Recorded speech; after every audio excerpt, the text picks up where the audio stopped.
Welcome to Retrotopia. You got Sam here for the intro this week, and we are talking StarCraft. And I am very excited to get right into this. But first, really fast, let's talk about Patreon. We have a Patreon. It's patreon.com/Retrotopia. You can join for free. And at the free tier, you can write into the show, ask us questions, make comments, or just have a little fun with us. We'll read your comments on the show, which we'll be doing here momentarily. We've got the 8-bit banter box, and we're going to start with that right now. So, without further ado, let's get to these comments here. First one comes from David H.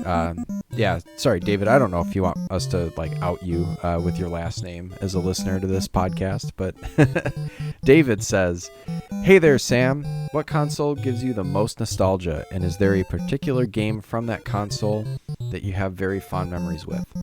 Well, David, I would say, probably any of them, but we're going to start with Sega Genesis. That was the first console that was really, quote-unquote, mine. So I would say the Sega. Sonic 1 and 2, definitely. Sonic 1 has some music that I think really hits me in the nostalgia tickles, I guess. Sonic and Knuckles also. Zombies Ate My Neighbors, though I never owned a copy, I would rent it all the time, and so a lot of the sound effects and music from Zombies Ate My Neighbors gets me. And then a couple of really weird ones you wouldn't think of. Stimpy's Invention, Ren and Stimpy, which we have an episode of, gives me a lot of nostalgia. Brian hates that game. And then Micro Machines, which is a pretty decent game and really gets me in the nostalgia tickles as well.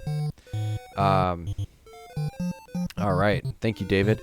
Sharkbite says you have... Oh, this is fucking sadistic, dude. You have one game, one album, one film, and one TV series to watch or play for the rest of your life. And I'm assuming that's it. What are you choosing?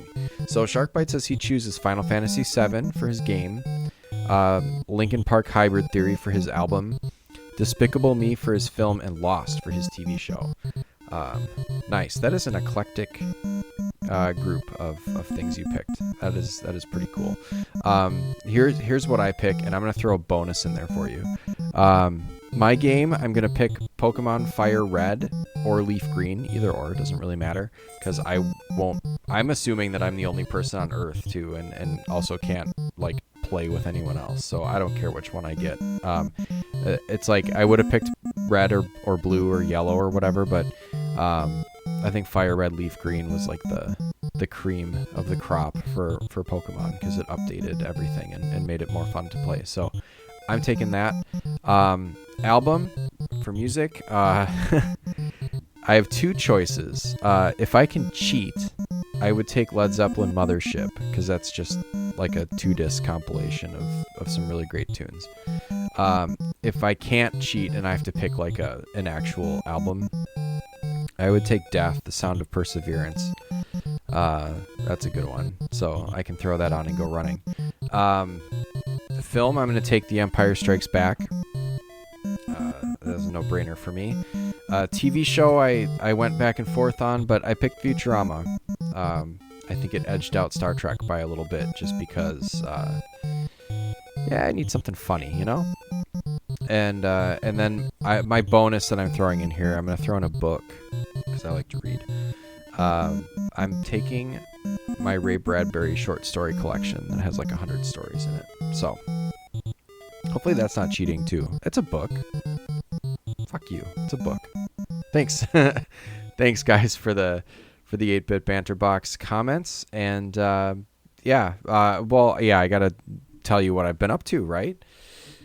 Life's been hectic, but I'm getting by, and had kind of a lull in wanting to play games and kind of my a little bit of a creative lull, but I've gotten over that. I took a few days off work, and I built a Gundam model. That was cool. So I posted pictures of that in the Discord.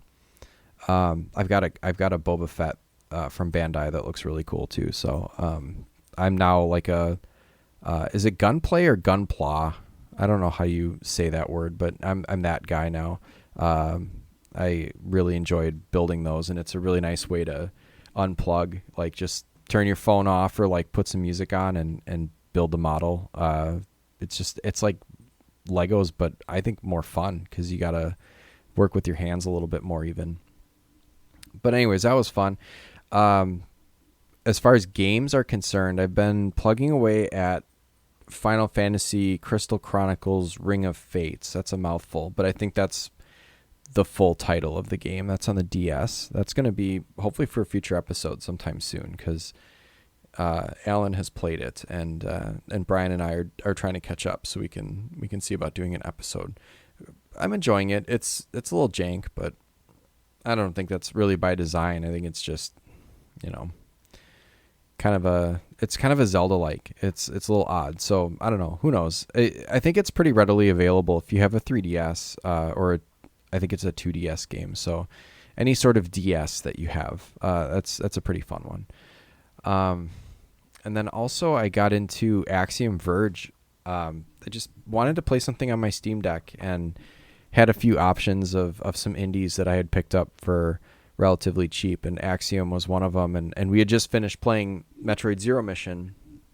So I was like, you know what? I want to play a non-Metroid Metroidvania. And I picked one that's very, very Metroid-like, but it's a pretty cool game so far. And I think I'm getting close to the end, because it looks like I have most of the map explored. So look to be wrapping that up pretty soon. And since I like to do these things in threes, the third game that I'll discuss is BioShock, which I haven't started yet, but I've got it.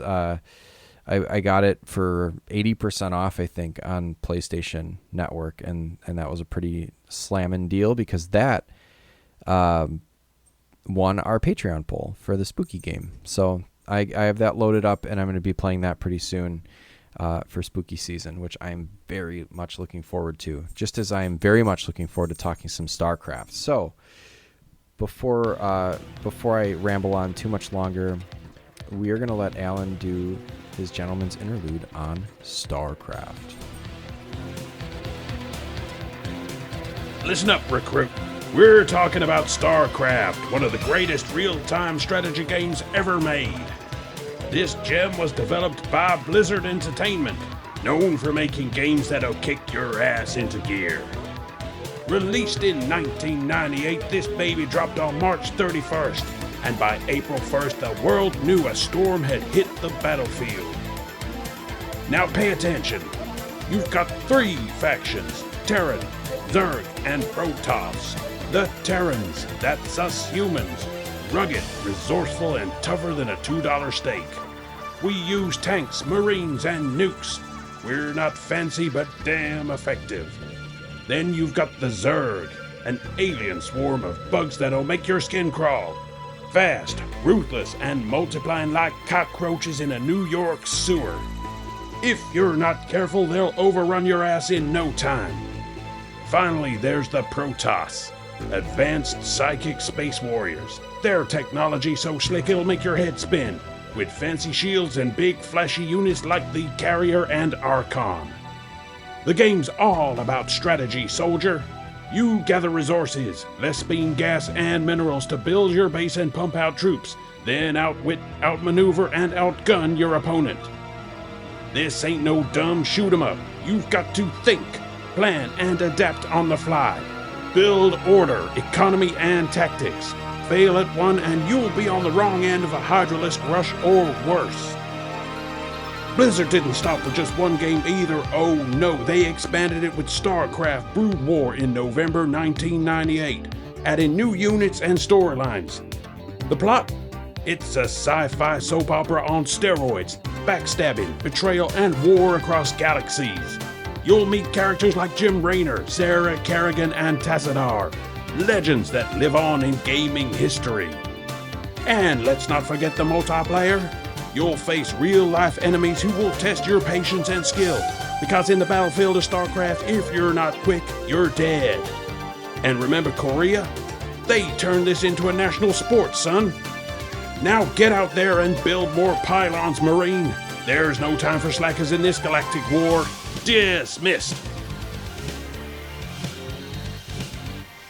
All right, thanks, Alan. And before myself and Brian get into the game, StarCraft for this week, we have some comments from our listeners, and I apologize for the jingle jangles in the background. We got some itchy beagles back there, but I'm just gonna keep plugging away. We're gonna just forge ahead here. All right, so our first comment on StarCraft comes from Mr. Chris Copleen from the Retro Hangover podcast. You should check them out. They do fantastic work over there, Chris and Shane. Okay, so Chris says, easily the best RTS game ever made. It was leaps and bounds above what Warcraft was offering at the time, and the BattleNet functionality essentially provided players with unlimited scenarios and possibilities. Plus, it's just chock full of pop culture Easter eggs that are hard not to love. For ire. Hopefully I did justice to that. That's like one of the things that the Protoss guy says. Yes, and I really kind of latched on to your pop culture Easter egg thing, Chris, because there are a lot of, and not even in the main scenarios, but like a lot of the hero characters have like weird pop culture names, or I don't know what else. Just like some of the things that the units say, especially like something I didn't mention in the main body of the episode, but I'll mention here is like if you in Warcraft also this happens, but you like click on a unit over and over again and they get like annoyed and they start saying things other than, like, what do you need, Commander, that kind of thing. They'll start like mouthing off. So a lot of the things that the Terrans especially will say have a little bit of, I think, some pop culture references in there.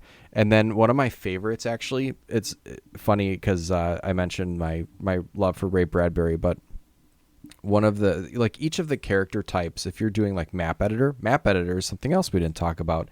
But before I like go nuts and start talking about all the things we didn't talk about in the episode, all of the unit types for each race had like a hero version of that character. So like you had like Jim Raynor, and you had Sarah Kerrigan, and then you had like some of the, I can't remember what the Protoss Templar dude's name is, but Tassadar, that's it. But one of my favorite ones is the Firebat, the little flamethrower dude for the Terrans. His name is Guy, or Guy Montag, which is the main character in Fahrenheit 451, which is a great Ray Bradbury novel. So that was a cool reference, and I never got it until I read the book, and I was like, fuck yeah, that's StarCraft. So anyways, it's actually the other way around. It's Ray Bradbury, not StarCraft, but I didn't know that. So thanks, Chris. Then the next comment comes from Sharkbite, who says, this is a special game to me. I don't remember when I first started playing it, but I'm pretty sure this was my first RTS. I spent countless hours playing this game. It's a shame that this series has come to a stop, but we need a new one to help satiate the hunger for it. I agree. The expansion for it was awesome too. It added Protoss, Zerg, and Terrans and helped expand the universe. Yeah, another thing we didn't really talk about too much because we really focused on just the core game were the expansions. The Brood Wars expansion was excellent. It extended the story and the lore because you had like 3 more versions of each race's campaign. I don't remember if it was like a full game where you had, a full like 10 or 15 missions per. I think it was a shorter campaigns for each one, but they were more challenging. So like the first mission in the Terran campaign for the Brood Wars expansion was like you were like right in the thick of it, not a bunch of these like, build 3 supply depots and train 10 Marines type like hand-holdy missions. It's like you're right in it, and it's challenging right away. And then each race got new units to mix up the strategy. So like, I mean, the notable one is the Terrans got the medic, and I think the Zerg got like the Devourer. That's hard to say, but yeah. So a little bit of a mix it up a little bit, add some more units to each race, and make the strategy just a little bit more layered. So Man, I love this game. If this if this intro is going long and seems like I'm all over the place, wait till you hear the episode. So without further ado, we are going to talk StarCraft, developed and published by Blizzard, released in 1998 for the PC and the Mac, as Brian pointed out. And that's where I played it. I played it on my Mac, and it's free to download. We mentioned this in the episode, but like, just get on BattleNet. If you don't even have a BattleNet like password to log on, just fucking make one and play some StarCraft, for Christ's sake. Have a great week, everyone, and enjoy the episode.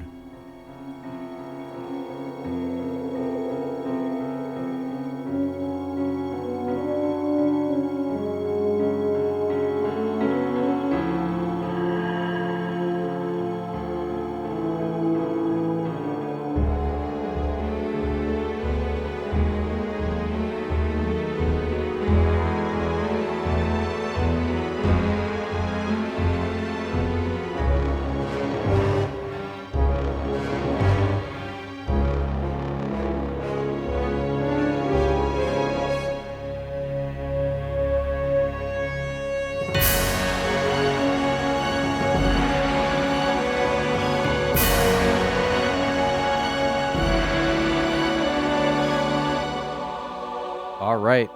I'm very excited. We're here to talk about StarCraft for the PC.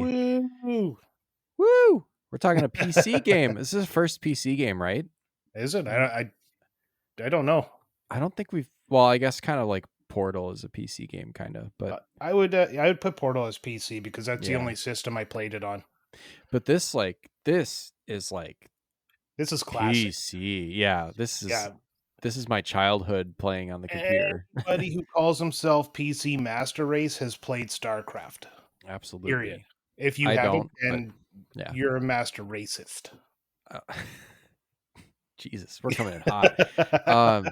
Yeah, I definitely am I consider myself obviously a console gamer primarily, but there are a ton of games that I played on PC in the 90s growing up, and this was one of my favorites by far. Oh, I refuse to play RTS games on consoles. Like a controller does awful. not beat a mouse and keyboard when it comes to games like this. No, I had Command and Conquer Red Alert for the PlayStation, and it was just weird. And they actually made StarCraft 64. Did they? Yeah, Oh, what a waste. This game actually should not have been sullied by the dirty hands of the Nintendo 64. no. And the thing with the PlayStation is that you could get a mouse. There was like a mouse that you could use as a controller, like you could hook it in. I don't think the 64 had that, so I think you were just playing StarCraft on the 64 with that weird controller. Yeah, where your analog stick wears down over the course of the first month you buy it, and then it becomes loose and floppy. Yeah. Are you You know what I'm describing talking. your 64 controller or your Both. ding Why not dong? both? Oh man. That No, being said, if I saw StarCraft 64 at a good price at the retro shop, I'd for sure pick it up. I would probably burn down the retro shop for having the audacity. This game is pure goodness. Like if it comes to, I'm not going to say perfect PC games, but if it comes to PC games that just hit me right in that little nostalgia part of my heart, StarCraft is Yeah. like filling up a good chunk of that. Oh, Like absolutely. there are not many games when somebody says their name that I perk up and just try to inch my way into the conversation, but this is one of those games. Yeah, it's like if you ever hear it, like group of complete strangers, not that this would happen, but say like the word StarCraft, you're like, huh? I played StarCraft. You StarCraft? guys talking StarCraft? I'll talk StarCraft. I thought StarCraft. You two do too? Let's talk Yeah. StarCraft. Oh no, hey dude, get away from us. Yeah. No, but what's really surprising on my end is StarCraft never led to Warcraft for me, or vice versa. Um, I don't know why I never played Warcraft, considering same publisher, same team, basically. Um, I want to get into that. Like, you want to play Warcraft too, so that's going to be an upcoming episode in the future. But Yeah. I just real time strategy games are just like this calming zone of perfect gaming for me, because you can just sit back and really build and enjoy the thing, except for this game when you play in the skirmish mode. Yeah. I mean, the computer is just freaking lightning fast in Oh this yeah, game. I was doing like one quick round before we recorded today, about an hour ago, and Yeah. I was like in this calm zone. I'm building all these buildings. I got my little I was a Terran, so I had Yeah. my fuck, what are they called? The builders. They're The little just going off. SCVs, yeah. Yeah, the SCVs. They're going off and grabbing like all the minerals and the gases I need, and building everything up. I had a bunch of supply depots, so I had enough for a lot of troops. And I'm like, all right, it's time to go take these motherfuckers out for a goddamn rip. So I took them out. I sent off like one infanteer off in all directions to figure out where the enemy was. Yeah, Uh-huh. he had already. I was versus one enemy. He already had 3 bases established in 3 different points of the game. I'm just like, are you fucking kidding me?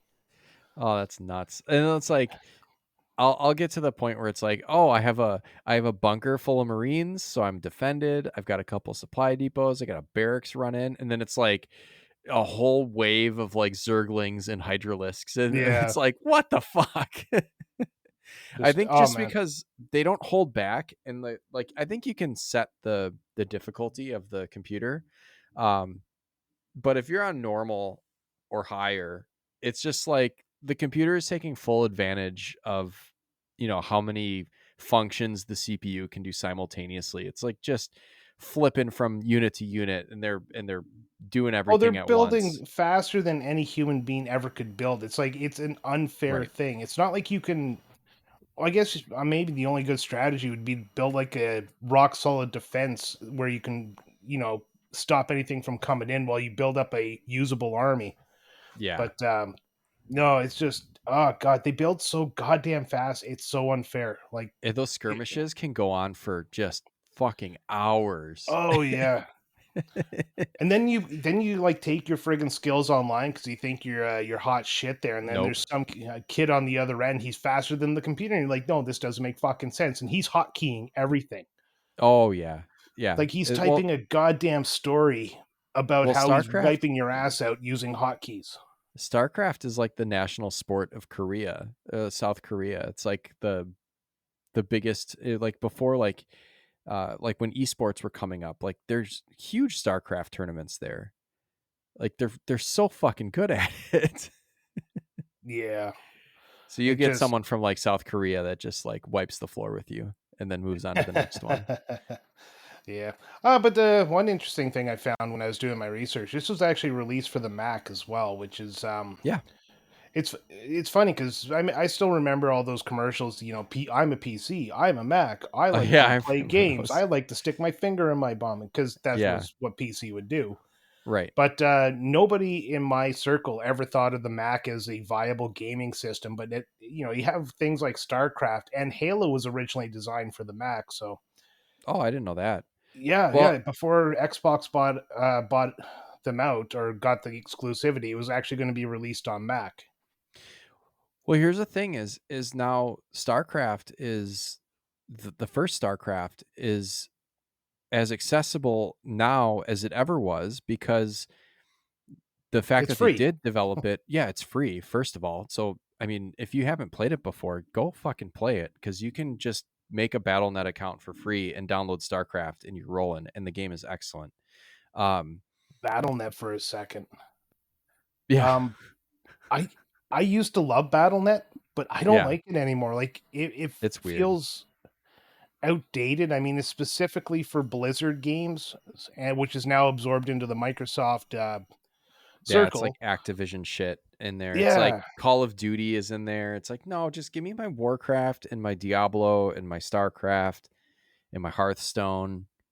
but I don't want to the see all this other shit. why couldn't these games be absorbed into Steam or into Epic or into right now Game Pass for PC or Fuck. PC Yeah, I Pass, wish. whatever it's called? I really, really, really wish Microsoft would take the stuff they buy and fucking use it.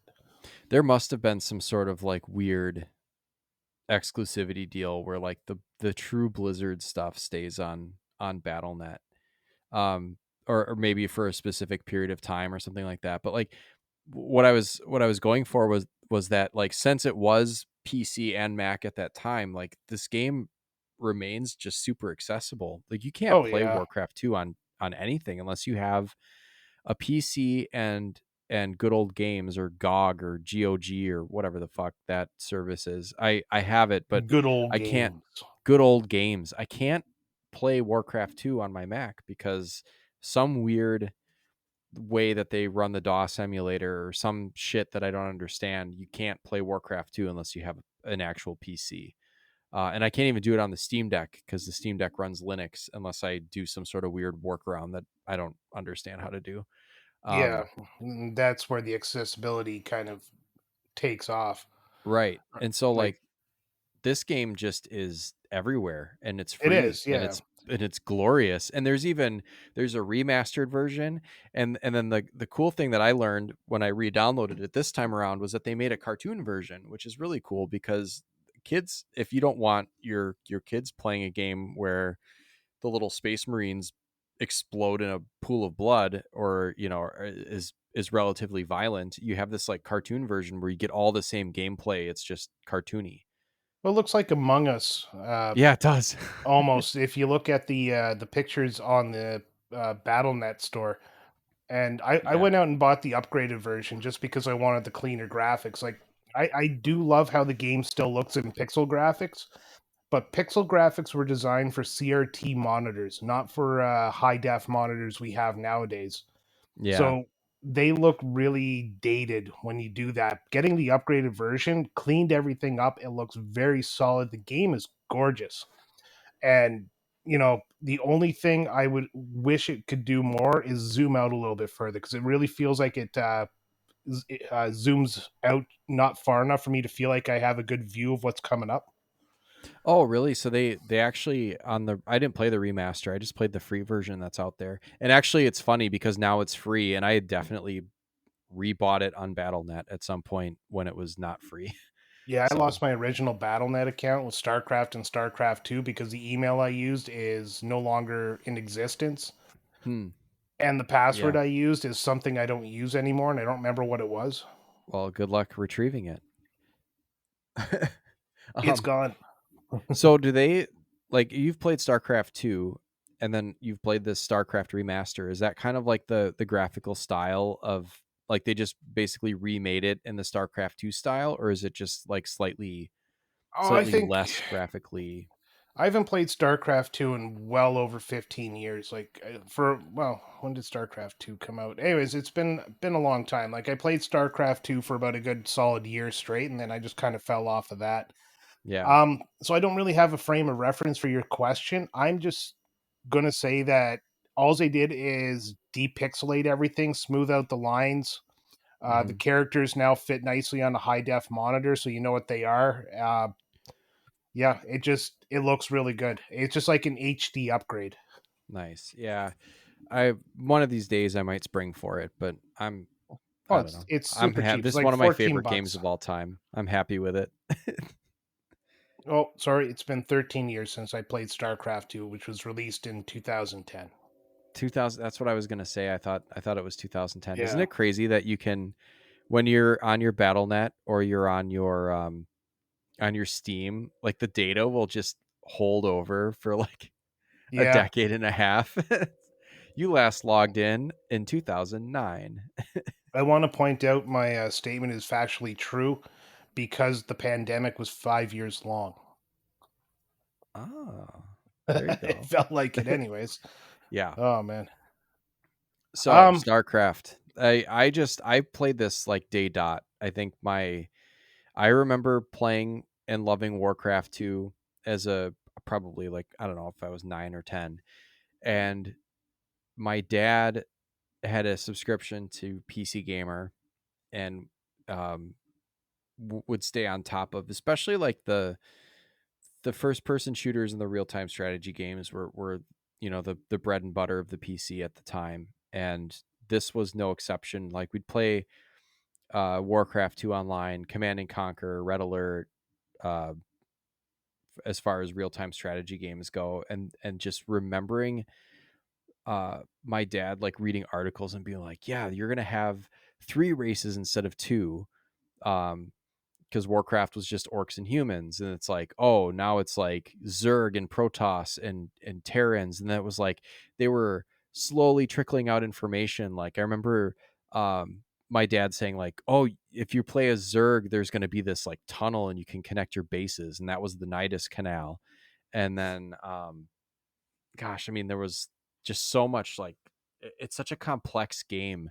Yeah. I think they really nailed the mixture of units that could just be ground units or units that can attack both, ranged or air and ground, or like some of the units had like different missiles or guns depending on whether they were going like surface to air or air to ground or whatever. It's just like such a complex and well balanced mixture. Oh, it is, and it's funny because this game was criticized as being kind of like a Warcraft in space, like a Warcraft clone, but in space. And then Of when it course it came is. out, well, when Yeah. it came out there, it added a little bit more to the whole formula there, and just really took it to the next level. Yeah, because I mean, Warcraft 2 added um air and sea, and that was like the big, that was what was revolutionary about Warcraft 2 is like, oh, by air and by sea and by land and all this stuff. And then StarCraft, you didn't have the sea units, but it was like, because that doesn't make sense because you're in No, space. but you But had spaceships there, and yeah. you could transport troops in some of those ships there, take them over to the enemy base, drop them off, get killed. In my case, Yeah, uh, get but completely wiped out. But there's so yeah, much more to it. Like each race has like different strengths and weaknesses that you could play to your advantage, and there is like advantages and disadvantages to each strategy. Like the Protoss are like super strong, but they can't really repair themselves once you get down past um the shields that they have. And the units are super expensive. Like your base unit for the Protoss is that Zealot, and it takes up two um like supply units, and it only attacks ground, and it's kind of slow. And then you've got on the Zerg, on the other hand, your base unit is the Zerglings, and you get to hatch two of them. Um, but then they're kind of weak. And then I think the best all around unit is that Marine, but also they're kind of weak.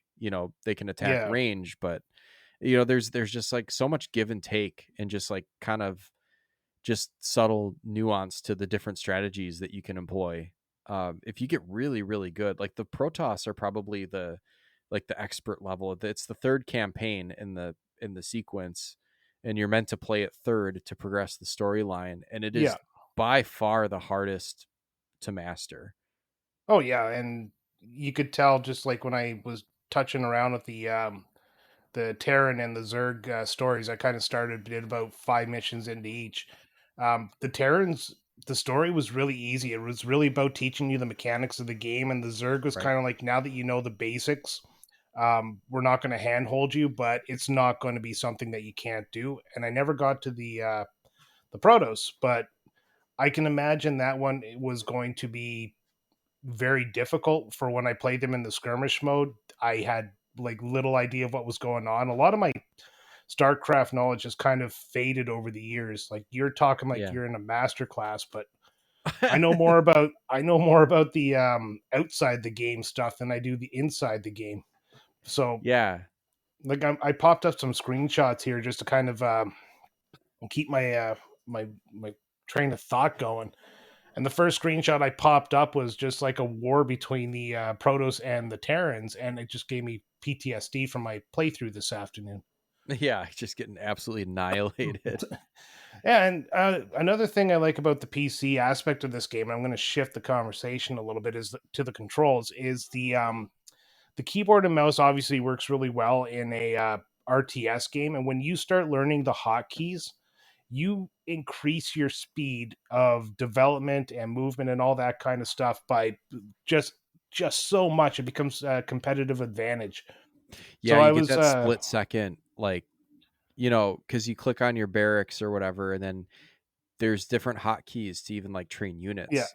So and you if you can can like, shave off, yeah, if you're yeah, building 5 units at a time and you just want to keep building, say, a marine or something, you can just keep tapping the hotkey button, which I think is W, and you just yeah, keep tapping it as it goes through, and you just keep adding another one to the queue as they're built. So that was another improvement over Warcraft 2.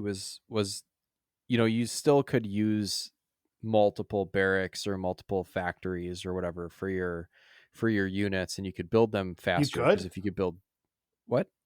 Oh my god, I didn't know you could. I thought you could only use one factory at a time. No, Why no, did I build think two. that? That makes so much sense now.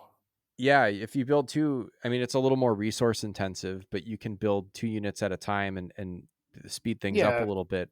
but And if that you're was, trying to get a fucking dump of Marines or a dump of tanks in there, you're gonna want to have a couple of factories just spitting that shit out, right? yeah, and you can queue them up so you can, start. They won't train all five at a time, but like you can line No. them up so you don't have to continue to go back and click on the barracks like you had to in Warcraft. Like your units would pop up, and then you'd have to click the barracks again and click the grunt or Oh, whatever. And like that would be this just frustrating.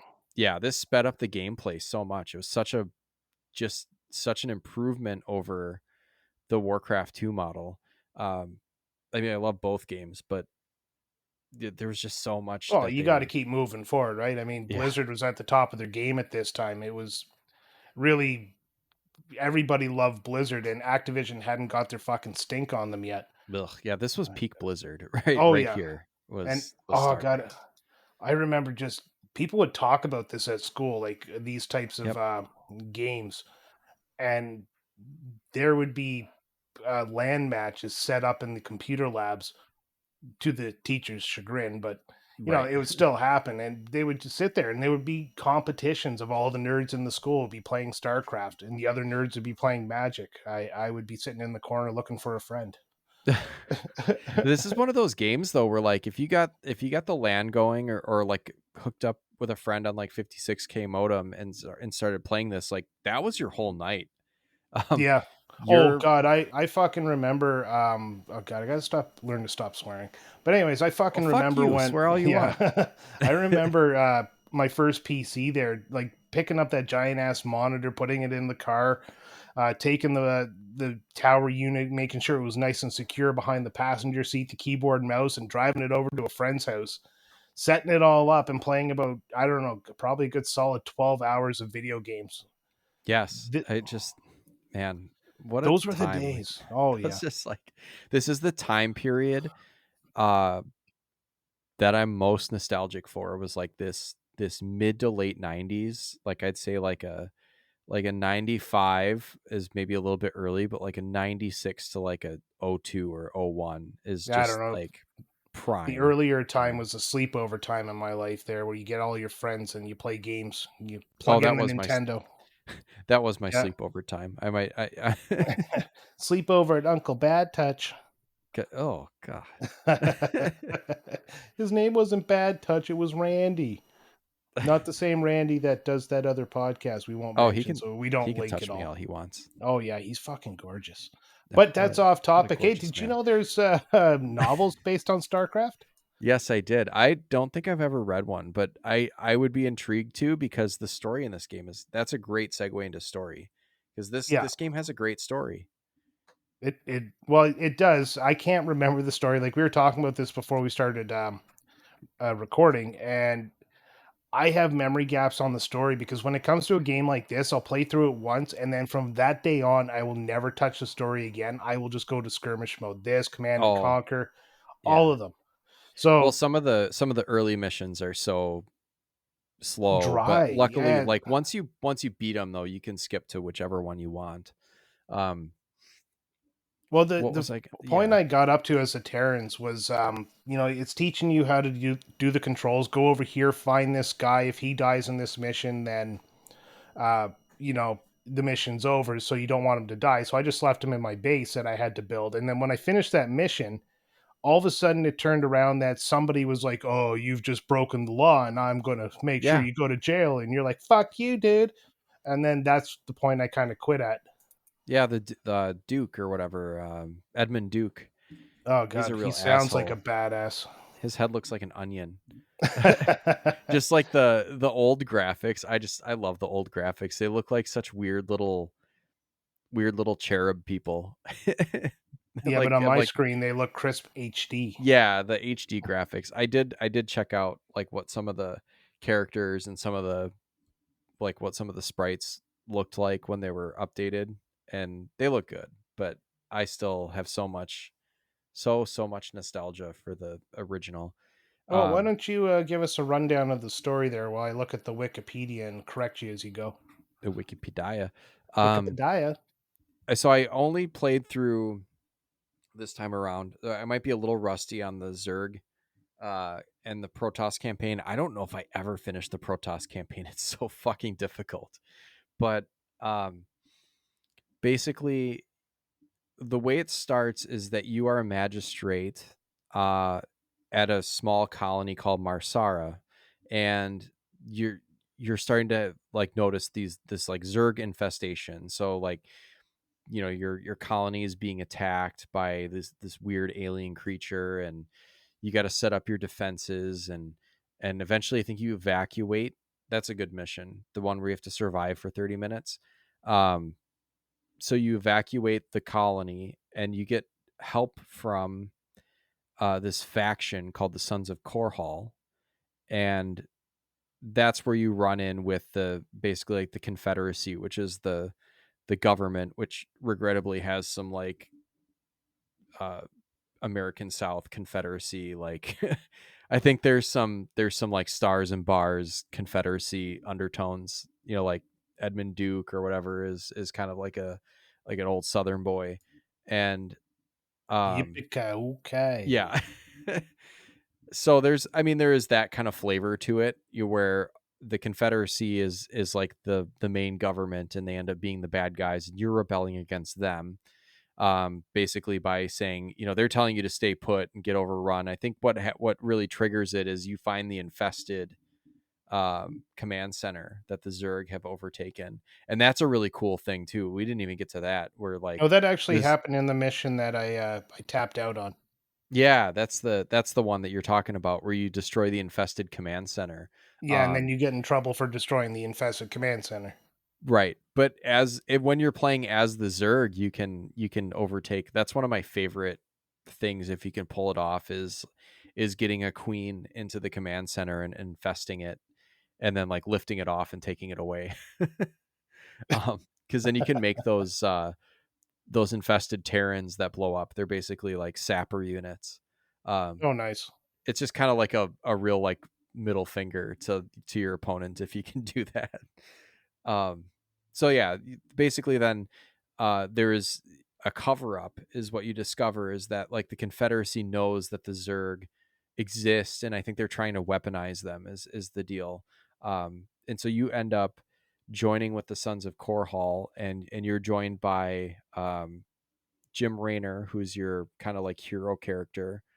Um, he mostly rides like the vulture bike, so that's like a speed unit that attacks ground. It like shoots these like grenades. They're pretty good against Zerglings. Yeah, they um can attack things that are flying. That I know for sure. yeah. No, yeah, that's part of the balance though, right? Like you've got this powerful, fast unit, but it can only hit other ground units, but it's weak against the air units, and that's part of kind of like the balance of the game. um and then you team up with Sarah Kerrigan, who is the like they call her a ghost. It's like the kind of like special ops sniper type unit, and they have all these like kind of special abilities, kind of like the wizard in Warcraft 2. um so they can cloak, they can, if you have a nuclear silo, they can set off a nuke.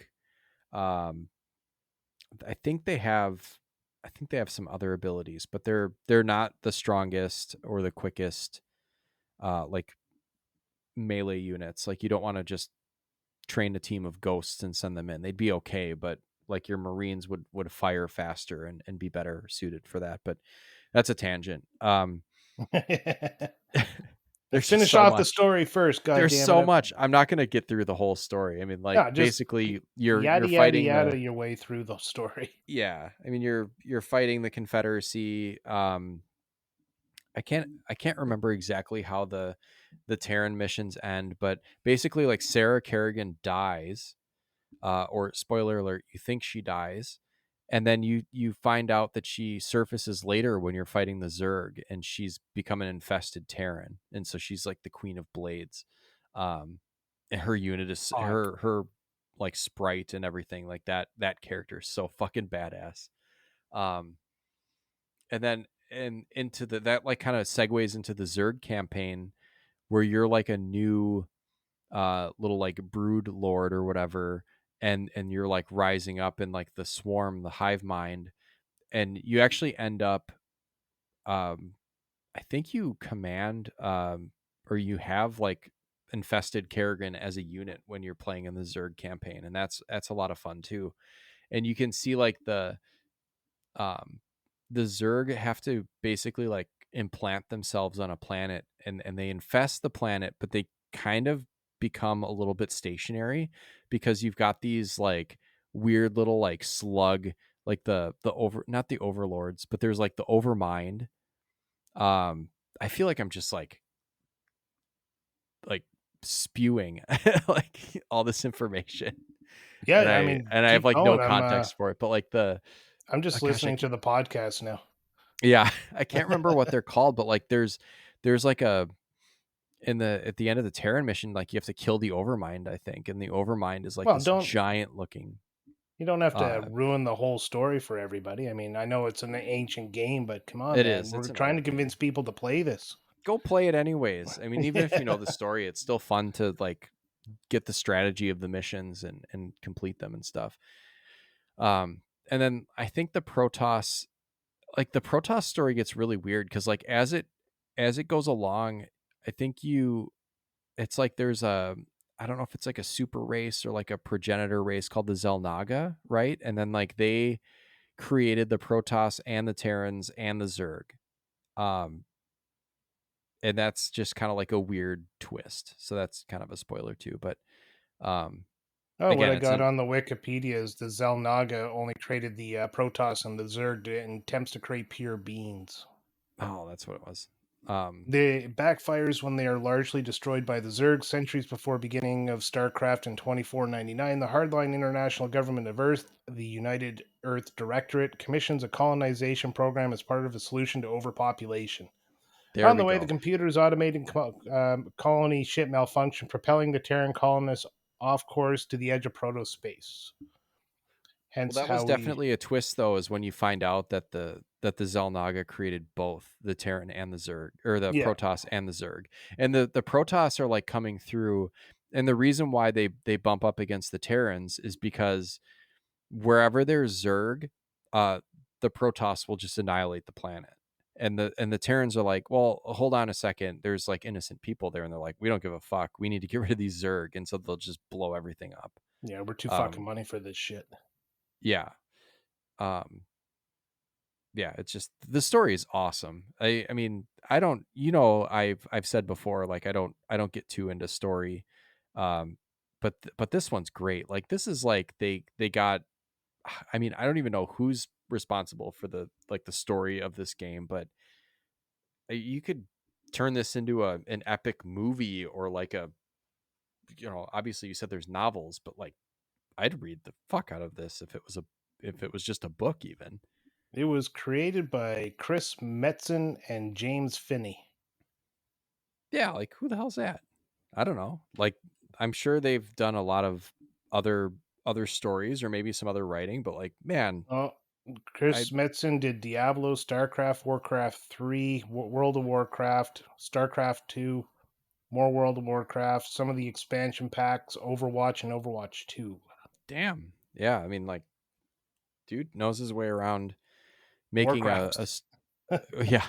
Well, he knows his way around making a story engaging for sure.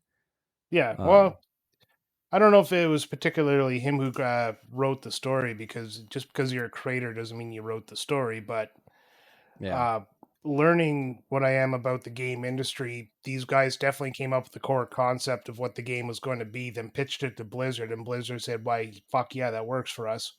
right. So they definitely had a hand in the story, but whether it was written by them or not, you'd have to watch the credits.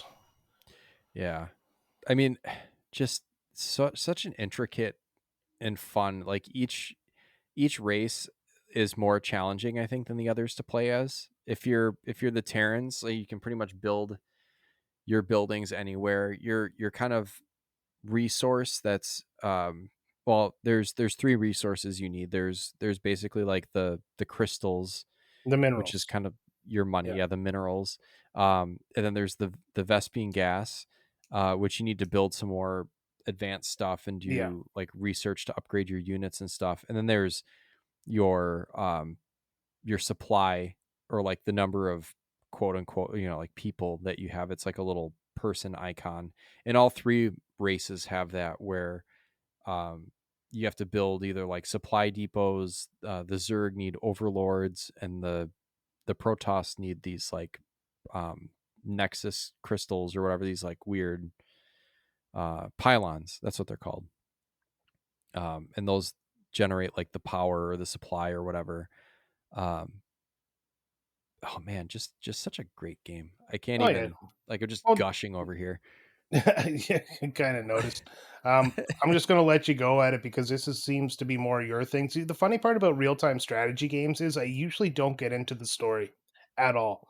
Like, first time I played Red Alert 2, which was my first Command and Conquer before I went back and played the original.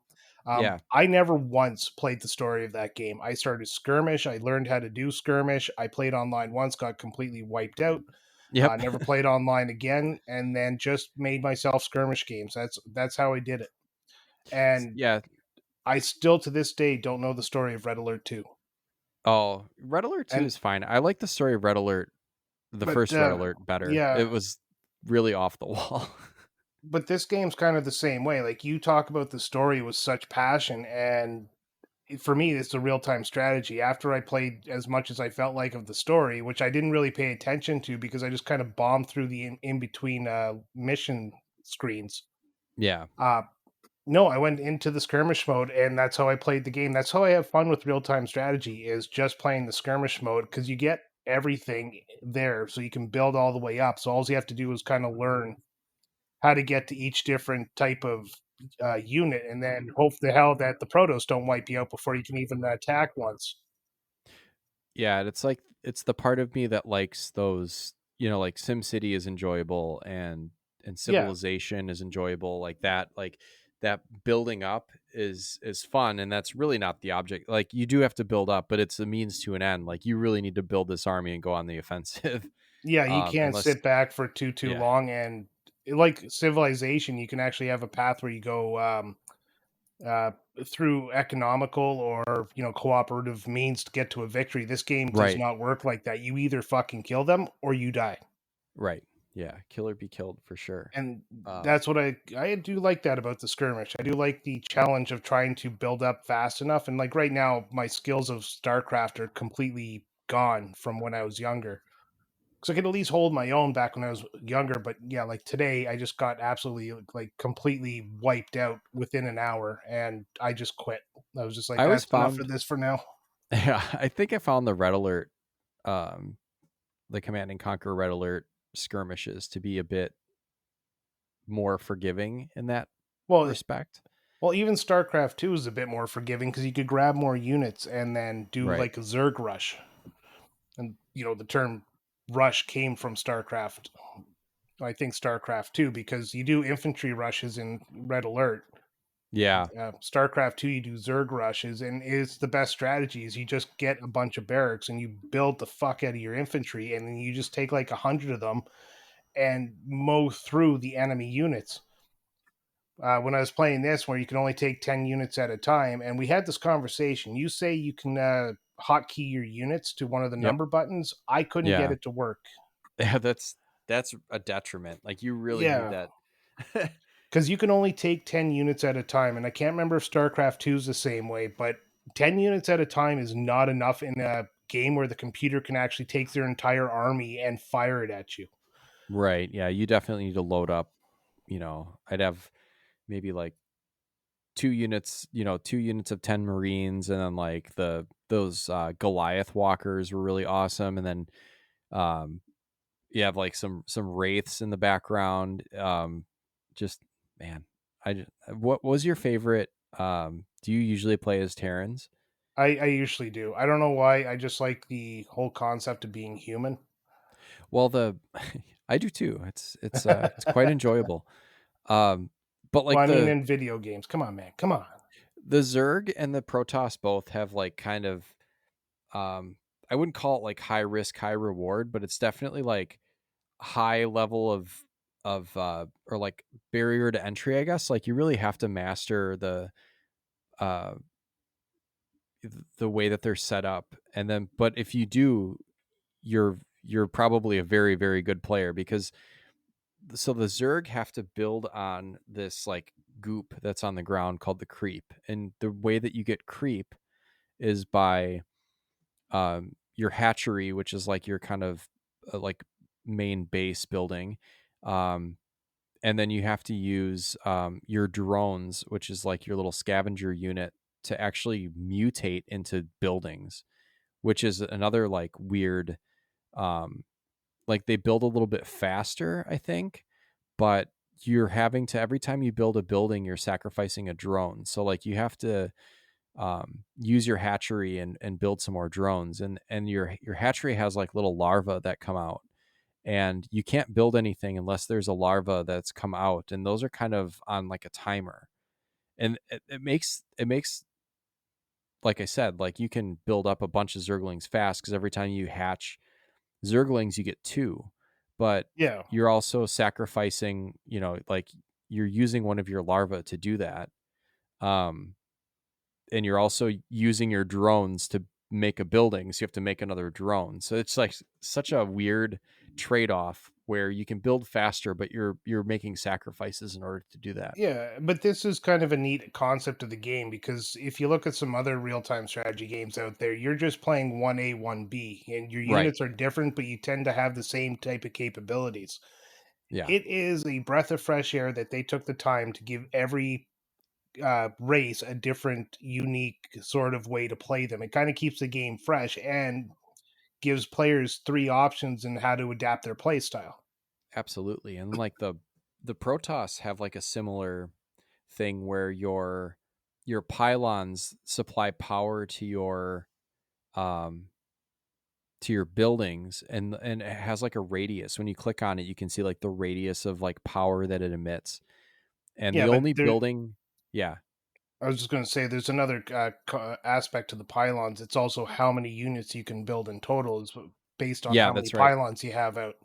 Yeah, so it's like a supply depot. Whereas the Yeah, Zerg don't have a supply depot, they have an overlord, which is like this floating, like you have to keep hatching these like weird floating things, I guess. They're just like goofy looking, but weird floating they end up things. becoming Picture they can picture this, these weird floating things in your mind. but you have to place them strategically because they can see cloaked units, and then the overlords also become the transports when you research. It's called like the ventral sacks or whatever. You could stuff like other Zerg into the overlord, and you can make them go faster because they're really slow too. um it's just like such a weird um like concept that you have to kind of like get the handle on and work into your strategy. Like you can place overlords like kind of around your base so that you can detect um cloaked units, but then also you don't want to just like leave them out, and they're kind of sometimes they are kind of annoying and get in the way um because they're just kind of floating around and they're really Yeah, fucking slow. um but then but like the they Protoss, yeah, go ahead. yeah, I was just going to say but they do what they're meant to do, right?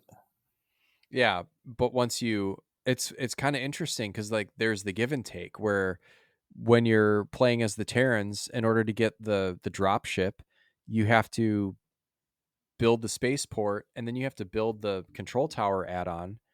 um, and then you have to start producing. Only then can you start producing your transports. Whereas the Zerg, if you've upgraded your hatchery and you've done the research, your overlords, like let's say you have 10 overlords and you do the research, it's like boom, you instantly have 10 transports once the research is done. Yeah, Whereas like the Terrans are a little bit slower with that. So that's kind of like part of the advantage, but it's also maybe a disadvantage because you've got these big honking slow units that don't do anything for the first part of the map, you know? true. I don't know. I don't know. I haven't played as a Protoss enough to actually like have a very informed opinion on them. I did kind of touch on them for a little bit, but I didn't Yeah, get they're too far interesting into too. that game. I got wiped out by the Zerg again. They're fast. Like the Zerg will just like if you're Oh, not they prepared to deal with, like an onslaught of like 20 yeah. Zerglings. The Zergs are like rabbits. They fucking reproduce like crazy, and then they just Yeah, take over your entire friggin' level. Like I was yeah, playing a map meant for the max amount of players, and I broke it down to 2 players just because I wanted to, wet my whistle, not get like completely stressed out. And they still had 3 goddamn bases in less than an hour, and I was still yeah. working Like off my first. yeah, they've got you completely fucking surrounded. Yeah. um, So yeah. And then the Protoss are interesting because like so we talked about the pylons and how they um are your supply bases, but then they also create that radius that you can build in. And if the pylons are destroyed, like any of the buildings that you built outside of that, like if you lose part of that power network, then you can't use those buildings, which is pretty happily they interesting. don't blow up though. Yeah, luckily they don't. Yeah, because that would kind of suck. Because just building a pylon is a quick fix, but can you imagine if like the pylon blew up and it just like set off a chain reaction and everything in its build radius just went poof? Yeah, that sucks. But the cool thing about the Protoss is that like instead of building a unit or mutating a unit in real time, the Protoss set up these like warp gates, and so they're doing their battle remotely and like warping their units in, which is kind of cool. So like when the little probe, which is their worker unit, um, you basically can gather resources faster because you can send your probe to build something, and what they're doing is they're opening a warp gate, and then you can take that probe and like go tell it to gather more minerals. So the stuff is a little bit more expensive and takes a little bit longer to warp in, but you're not having to sacrifice a unit to do so. Like the Terran SCV has to sit there and like build something, and you take it out of rotation while it's building something, and Yeah, the Zerg like little drone guy actually becomes the building, so you're taking it out that way. But the Protoss can just like you can set like freaking warps everywhere to warp in stuff and then just have them go back and gather minerals. That's pretty cool. yeah, that definitely an advantage. And they're supposed to be the superior race, so having something like that kind of makes them seem more superior. Right. And then like the flip side of that is they can't like the Zerg will self-heal over time. So you can't actively repair any of your units. Um the Terrans can repair buildings and mechanical units, and then I think like in the expansion there's a medic. Um but basically the Terrans can actively repair themselves. The Zerg passively repair, and then the Protoss have like a base hit point, and then they have a shield. And so like they're not damaged until you get all the way through the shield, but the shield will regenerate, but they can't repair themselves. And that's kind of like another weird give and take where their units are really strong defensively, but don't have the ability to repair at all unless the shield regenerates. So they're kind of always at like half power Yeah. if they're damaged. So that's kind of cool too. All right. You basically just gave me a masterclass in StarCraft again. I just, I mean, I didn't know what I was going to provide to this episode, and it turns out it wasn't a lot. Thank God you know what's going on. But I did find an interesting fact. Did you know that StarCraft is in the Guinness Book of World Records?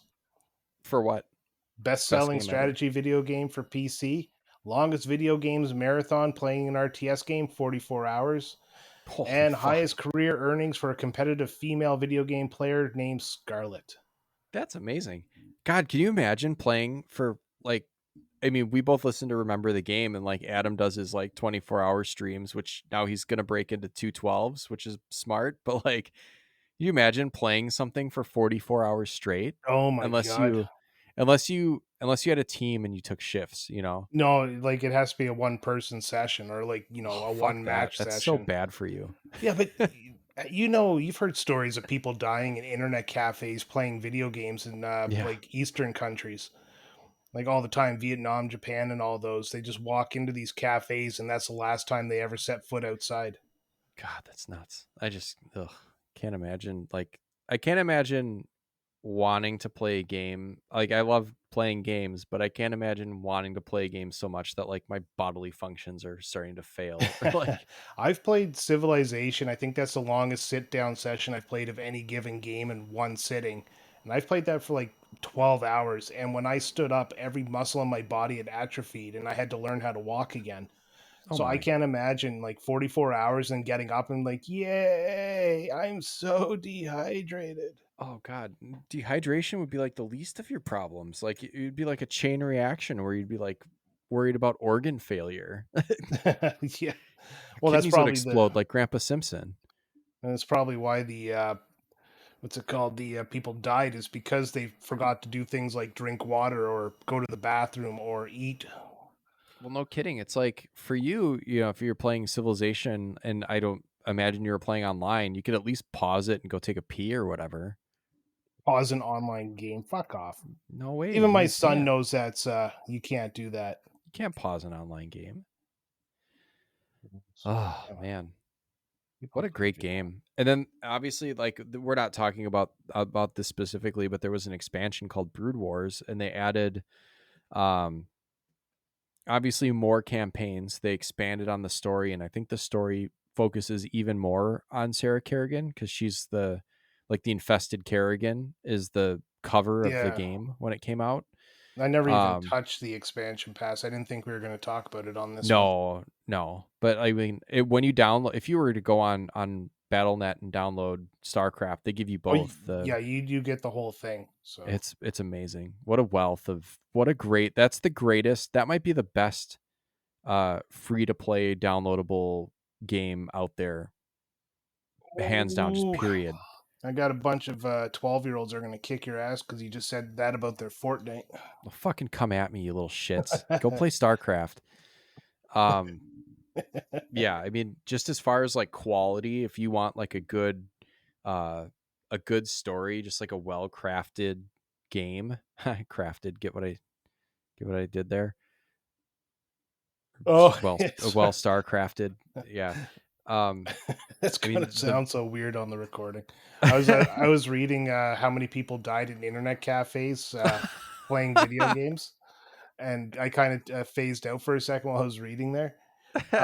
24 cases were found, one from 1982, the others between 2002 and 2021.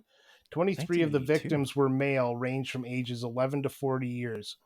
More than half of the cases originated from Southeast Asia, and 12 deaths happened in internet cafes. Holy shit. That is just nuts, man. Yeah, Take a break. go touch grass. Yeah, that's the Retrotopia. We endorse the taking of breaks if you're playing a Yeah. game. And now for a break on the show. Do do do do do Do, do do, do, do do do, do do. do do do. Yeah, Anyways, but I just hands down, this is the greatest value at free. If you have a yeah. computer, all you need that's And you your don't need a powerful computer for this as well. The no. game is so dated, you could actually go grab like something that's $100 laptop and it'll play it fine. Yeah. Yeah, it's great. Actually, the slow processing power might help you with the Protoss and the Zerg. Yeah, it's like the lag, the lag. Um yeah, I just remember like my dad playing online sometimes, and it would be like the lag would like kick in and like you wouldn't be able to see what was going on. And it would like snap back and then you'd be like your half your base was gone. It's like what the fuck? I remember those days back And when then the like internet was unreliable. yeah, and like as the if it happened to your opponent or whatever, you knew because like nothing was happening. It was like, oh my god, I could just absolutely wipe this out. They're not doing anything. Yeah. Oh man. Oh man. But fuck, I still remember the days when phone was or sorry, internet was directly tied to the phone. There, you're like playing the Oh game, and right. all of a sudden, everything just dies, and then you hear from the downstairs, "Are you on that fucking internet again?" Yeah, you basically have to be like, hey, family, for the Yeah, next several hours, no one's going to be able to use the one phone line we have because yeah. I'm going to be using it to play a computer game. That was such a scam for the phone companies there because everybody Yeah. was getting a second phone line for their internet, so Right. people are paying for two, and then DSL came out and all of a sudden that just died out because you started getting a phone line and now we got fiber optics. Fuck you, Bell Canada. Yep. Thank you. Thank you, Who's my aliens, for the yeah, fiber optics. they're my internet provider, so maybe I should say fuck Rogers instead. But you know what? Fuck them all. Yeah, fuck them all. And thank you, aliens, for fiber optics and Wi-Fi Yeah, exactly. and Actually, thank you, 5G. my tax dollars, for subsidizing that. No, it was aliens. No, The it's my Protoss came and tax dollars. they gave us Wi-Fi and 5G. They saw how much we were struggling playing StarCraft on 56K modem, and they came and gave us all of their technologies. This society would be so much more enriched if they weren't angry from lag all the time. Right. Do you remember, like, back in the day? And I know this is no longer StarCraft talk, but I think you've thoroughly beaten it into the ground. So let's reminisce about the era. Um, Let's do it. do you remember back in the day there getting internet lag on any game? Like, you're just you had the 5 megabit a second internet speed, which was the fastest at the time, and you're playing Yeah. online, and all of a sudden you see a little bit of juddering, and Mm-hmm. then some people took advantage of it. There was like using lag for a competitive advantage. Oh, absolutely. Yeah. And then it Yeah. came Even down to like, your ping. Oh my god, the guy's ping is so high. Kick him, kick him. I think in certain first person shooters, like, didn't you have that, like, um you'd have, and even in real time strategy games too, I think you could see the connection data either like hovering over your character or like in a shooter or like in the Well, top corner of the screen. a lot of them would either show the ping of everybody in the lobby, and everybody with a Yeah, high ping would get kicked, that's or they right. would have like a signal strength bar, like it looked like a cell phone signal, but it just tell you, how their connection is compared to everybody else's. Yeah, yeah, that's what I was going Yeah. for. Yeah, you could totally get in there and just like fucking wipe those guys out. Yeah, but oh god, I like DSL was tied to your phone line again, but even though you could use your phone at the same time, I still remember when I lived in Montreal, we had DSL, and it was Bell Canada that gave it, or we bought the DSL off of. Right. And when Christmas came around, everybody in the neighborhood, of course, is now streaming this fancy new thing called Netflix. And Oh we could no. not even use the internet in our house, like for nothing. It was Yeah. friggin' frustrating. We switched to cable internet the next week. Yeah, in those early days of streaming, um it was tough because I remember that, like, I lived in an apartment where they're like, we have free Wi-Fi, and it was like, hey, this doesn't work at all. And they're like, oh yeah, there's some slow times, and like around 5 o'clock when people get home from work, it's like everyone's on the internet, so it doesn't work. It's like, so I had to Yeah. get internet anyways, my own. Yeah, I always bought my own internet. I'll buy internet Yeah. before I buy cable. Like, Oh, for not sure. well for now. It's for a sure thing, so I won't have cable again in my life. But back in the day, I'd Yeah. rather internet than cable. Yeah. It's just It nuts. Like, Yeah, no, it's crazy how much things have changed. Um, in but I 20 still years. would, yeah, yeah, basically, like, well, now it's Yeah, like closer to 25 years, but um or more. Jesus Christ. I think this game came out in 98, didn't it? uh yes, it did. Yeah, that was, dude. If I could go back, I just to like spend a week. Like, that'd be so cool if you could have uh like a time machine vacation where you like wouldn't fuck anything up, but like you could just go back to like 1999 and just like exist in 1999 for like a week. Oh my god, I'd go back to the 90s in a second. Actually, I'd go Yeah. back to 1980 when I was born, and I would just take 1,000 of my dollars and I would buy everything. No, you can't change anything. That's the thing. It's like a time Why tourism, would you but you do can't that then? change Why would you anything. go back? But the second you go back, you change stuff. It's the butterfly effect. No, this is If like a I'm gonna complete if I'm fantasy going thing. Not like, back, don't I'm poke coming holes out in of my this. fantasy. Yeah, if I go back, like, if I went back to being like a child with all the knowledge I have today and I got to Oh my redo it god. all, my Yeah. fucking lord. Oh yeah, just be like at the store, buy this game, this game, this game, and then it's 2024 and my collection's worth $12.7 billion. Yeah, just unload it or just keep it. Just That's keep your it and net just like worth show right it off. there. All you have to do is you post it online for one person to see and everybody jerks off on their screens and you're like, I'm popular on the internet. Yeah. Then I would get on the ground floor of like Microsoft and Apple and Tesla and all those companies that made it big. I'd go buy Bitcoin when it was like you could get 25 Bitcoins for $1, and then I'd hold on to it until it peaked there about 2018-ish time frame. Yeah, sell it all. Jesus. You know the Also, stuff you'd I be do? I would fucking find my enemies before they're old enough to beat me up, and I would fucking kill them. Kill them one by goddamn one. You hear that, enemies? I can't I think thought of you were gonna start anybody. naming names. I was trying to think of somebody I hated enough to actually like name on a like over the mic, and I can't think of anybody I hate that much. Yeah. Just I don't have enemies because I don't care about people enough. Yeah, that's Except for true. you, Sam. I love you. Should we score this game now? Because I score you a 10. Aw. At least I'm a 10 somewhere. It's in his Um, pants, ladies. yeah. Um, Sorry, it's in his pants, gentlemen. oh no, yeah. Whatever. Ladies, gentlemen, you want to see the 10 that I've got rocking, you just come a knocking. I don't know. This is way off the rails. Let's score Oh this yeah. thing. uh, you've been on. This is your third podcast of the day, so it's kind of easy to get you off topic. Oh, it's very easy. It's easy on a good day. Oh Um, yeah. I'm gonna So give let's do this this. this is a 10 out of 10 for me. You're gonna go straight up and call it a perfect game. The S This is tier of RTSs. Yep, This it is is RTS tier. StarCraft 2 is just garbage compared to this because there's nowhere to No, go. StarCraft 2 is awesome, but this game I have it has a special, like, it gets the nostalgia bump. Like it came first. It's giggity, and it's perfect. I still play it today. Like you said, you got the remastered version because you wanted the upscaled graphics. I didn't give a shit. I wanted to play it in its original form. I wanted the. I mean, we didn't even talk about the music and the graphics. Just Oh like, yeah, yeah. oh my god, We like the talked about music the is great. graphics. That's a whole part where I was talking about how Oh, good it looked upgraded. that's true. I just like the little pixel guys.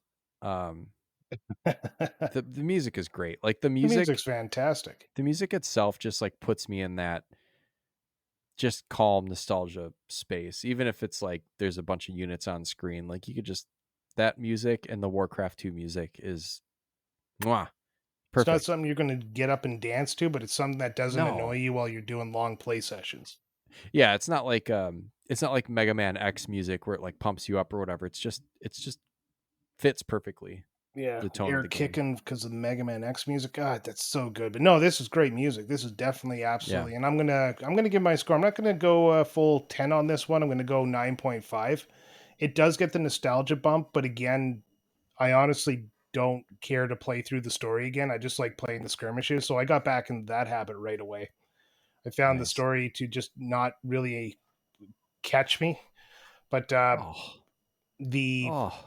I know, right? But this is how RTSs I do RTSs. It's just the story doesn't really matter to me because it never has. So I started playing the skirmishes and I actually was having a lot of fun with it. So it is a fantastic game. It's going to take me time to learn again. And I paid money for it. So goddamn going to play it again until I can Yeah. friggin' win. You will But play it again. no, this has a lot of memories for me back in the day. This game was one of the first ones I played on LAN. Uh, a lot of people I knew. This is kind of the era where I started meeting people who liked video games and was no longer the stigma of, you're a Yeah. loser if you play video games because people, well, they just, they fell into this. And these are the same people that were part of that like cool clique that did all the cool kid stuff like play sports and that. So it was nice to have people to talk to. So yeah, Yeah. 9.5, great game. Absolutely. Graphical upgrade gives it a kind of a bump as well because even though the little pixelated version looks great, again, it's meant for a CRT TV.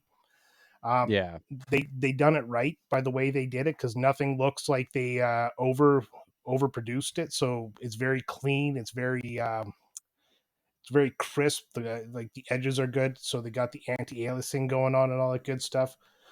Yeah, maybe one day I'll play the story, or maybe I'll just buy the books. Who knows? Yeah, I'd love to actually buy the books.